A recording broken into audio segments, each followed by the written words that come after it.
Diba sabi mo may papakilala ka sa akin? Ikaw talaga, nobyo talaga yung hinahanap mo sa akin, ha?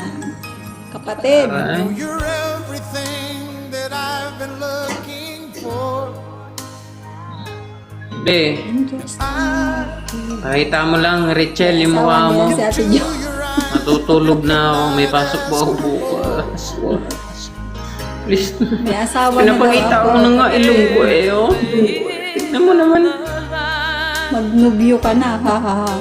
Hindi pa naman huli ang lahat. Huwag kang magmadali muna, kapatid. Muna, kapatid. Yatay. Ikaw talaga. Ayaw pa magnobyo. Wala pa.